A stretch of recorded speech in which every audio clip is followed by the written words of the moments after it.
barang bukti, hasil pengumpulan barang bukti yang terkait dengan narkoba. Saya persilakan. Assalamualaikum warahmatullahi wabarakatuh. Salam sejahtera bagi kita semua, Om Swastiastu, Namo Buddhaya, salam kebajikan.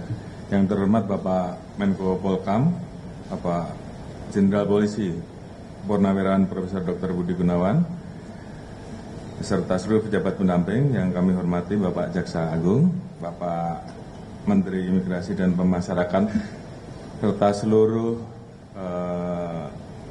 Bapak dan Ibu Menteri yang tergabung dalam 23 kementerian lembaga, menambahkan apa yang baru saja ditekankan oleh Bapak Menko Polkam. Dalam hal ini kembali kami sampaikan bahwa Bapak Presiden Republik Indonesia, beliau sangat serius dalam hal memastikan bahwa peredaran narkoba yang berdampak terhadap generasi muda ini betul-betul harus bisa diberantas semaksimal mungkin, mulai dari hulu hingga ke hilir. Oleh karena itu, beliau membentuk Des Pemberantasan Narkoba, di mana Bapak Menko Polkam sebagai pengarah dan kami diberikan tugas sebagai ketua DES. Sebagaimana kita ketahui, mungkin secara umum saya sampaikan kepada rekan-rekan bahwa saat ini kita terus memerangi dan memberantas sindikat internasional, khususnya yang selama ini melakukan operasinya di Indonesia. Ada dua kelompok besar, yaitu sindikat Golden Crescent dan sindikat Golden Triangle. Terkait dengan hal tersebut, tentunya kami akan melaporkan proses dan tindak lanjut dari pembentukan Des Narkoba, di mana di dalamnya ada 5 pokja, yaitu pencegahan, penegakan hukum, TPPU, rehabilitasi, dan publikasi. Dan kami akan laporkan penegakan hukum ataupun pengungkapan yang kami lakukan dari mulai tanggal 4 November sampai dengan 3 Desember 2024 atau dalam kurun waktu 1 bulan setelah dibentuknya DES. Mungkin kami laporkan dulu terkait dengan kegiatan yang dilakukan oleh Pokja Pencegahan.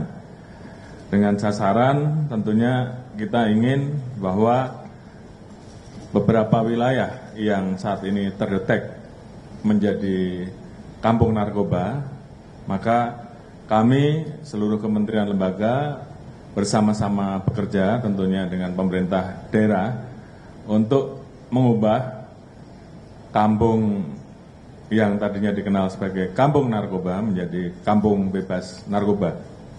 Ada kurang lebih 2.900 kampung narkoba yang saat ini terdetek oleh kita, dan secara bertahap saat ini sudah ada kurang lebih 90 kampung yang kita garap secara khusus untuk kita ubah dari yang tadinya kampung narkoba menjadi kampung bebas narkoba dengan berbagai macam kegiatan, mulai dari program-program penyuluhan sampai dengan program edukasi, termasuk masukkan beberapa kurikulum kegiatan pendidikan di sekolah, sehingga semuanya kita kerjakan secara simultan, termasuk juga melakukan upaya penegakan hukum di dalamnya.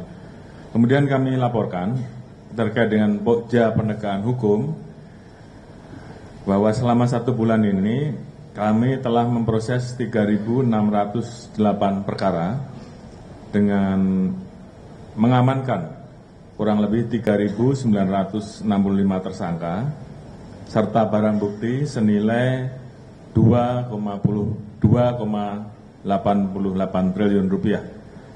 Terdiri dari sabu 1,19 ton, ganja 1,19 ton, obat keras 2.200.000 butir lebih, Happy Five kurang lebih 1.163.000, ekstasi 370.868 butir, hasis 132 kg, tembakau gorila 12.576 gram, kokain 251,3 dan gram, ketamin 194 gram. Kemudian kami juga melakukan proses TPPU terkait dengan pengungkapan yang kita laksanakan, khususnya terkait dengan pengedar besar. Ada 5 laporan polisi yang saat ini kita proses dengan tindak pidana pencucian uang, dan sampai saat ini total aset yang bisa kita amankan sekitar 126,84 miliar, dan proses ini masih terus berlangsung untuk memastikan seluruh yang terafiliasi dengan proses pencucian uang tersebut bisa kami amankan. Kemudian juga kita melaksanakan kegiatan rehabilitasi. Ada 469 orang pengguna narkoba yang saat ini kami lakukan rehabilitasi. Tentunya ini dilakukan berdasarkan asesmen dari BNN, kemudian dari Kejaksaan, dan diputuskan oleh pengadilan untuk mengurangi beban jumlah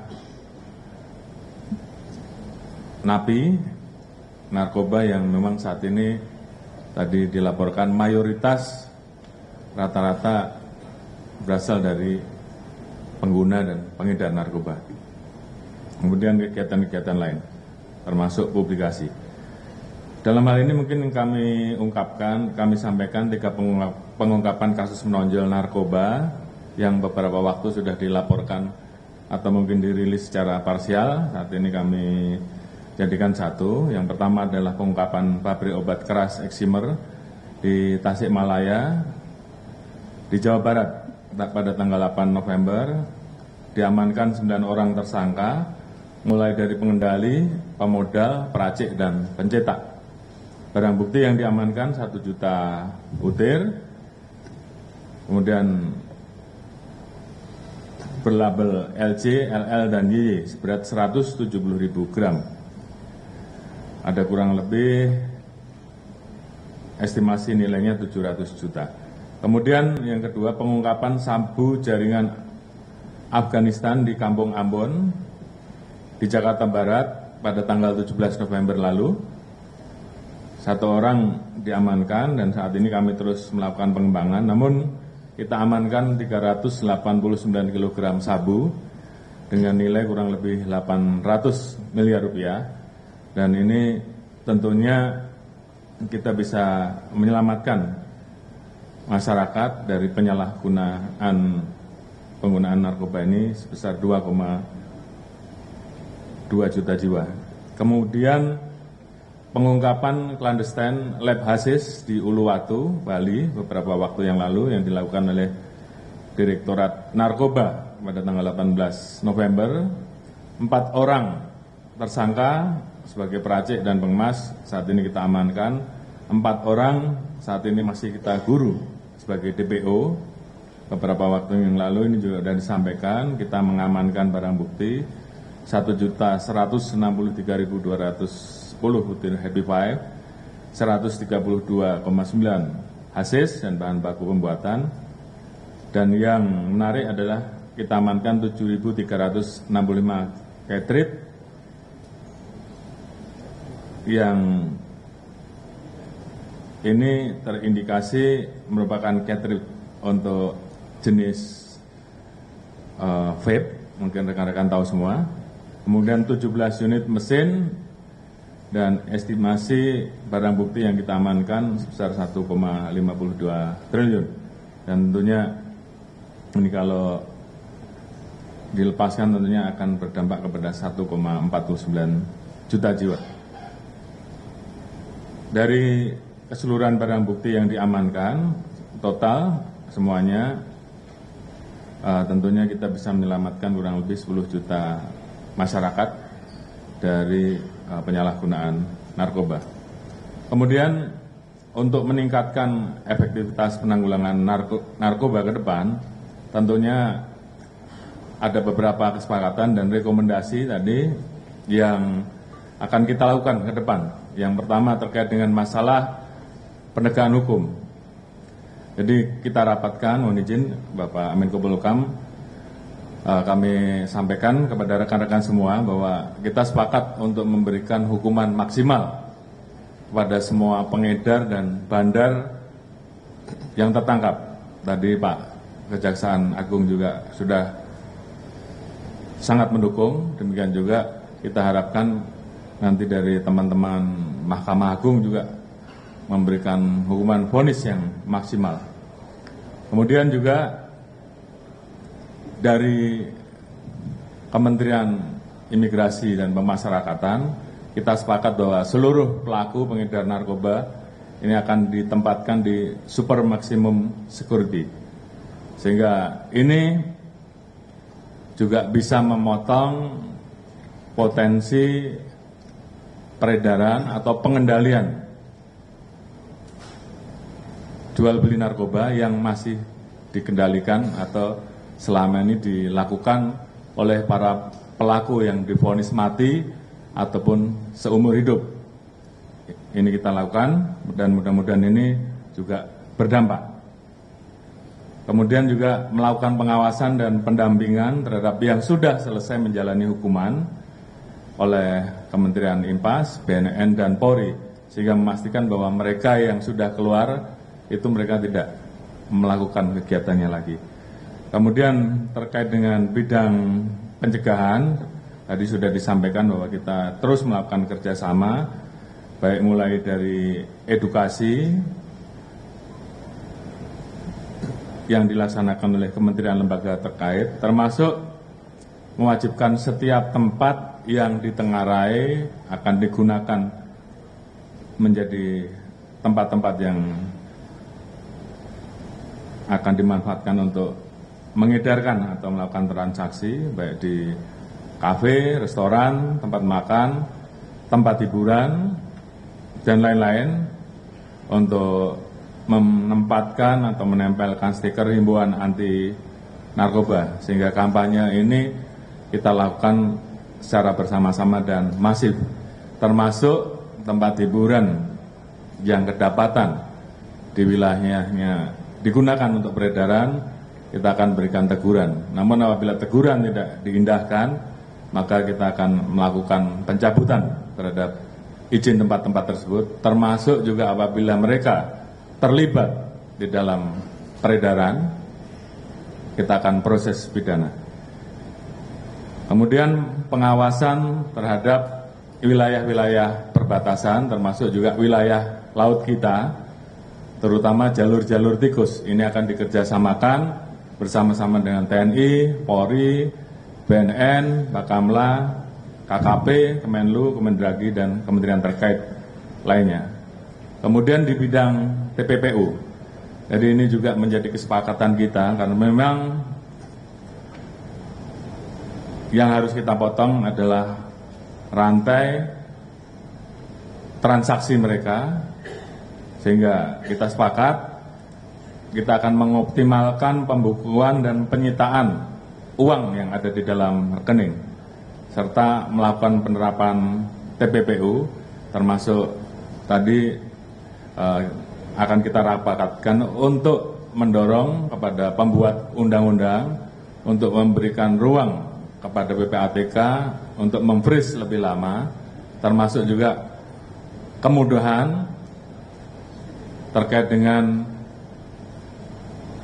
sistem penyitaan, sehingga kemudian kita bisa melakukan langkah lebih cepat karena mereka juga melakukan tindakannya, strateginya di lapangannya cepat, sehingga kita pun harus melakukan hal yang sama, termasuk juga memperluas SEMA atau PERMA yang mengatur terkait dengan proses pembekuan dan penyitaan uang yang diindikasikan terdetek oleh PPATK maupun sistem perbankan.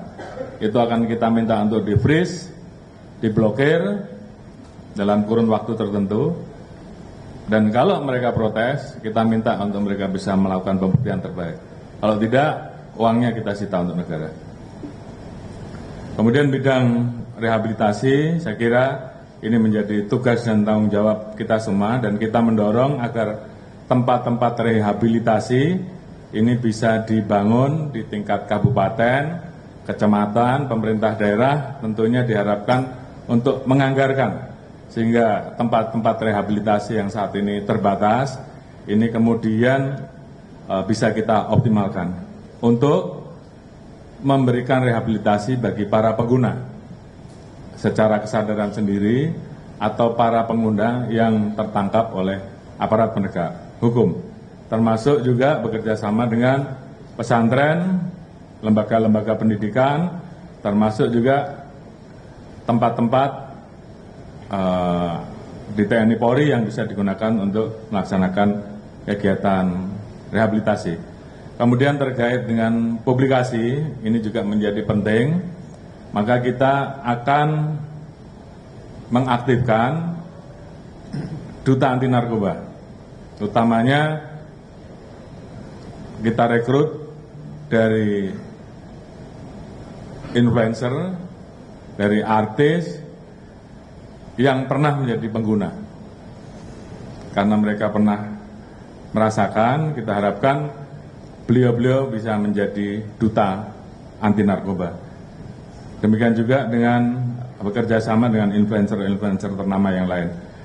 Tentunya ini semua adalah menjadi bagian yang harus terus kita kelola dengan meningkatkan sinergisitas untuk betul-betul bisa mengeksekusi dan menegakkan apa yang diharapkan oleh Bapak Presiden di dalam kebijakan beliau di dalam Astagita terkait dengan masa. Sampaikan, terima kasih. Wassalamualaikum warahmatullahi wabarakatuh.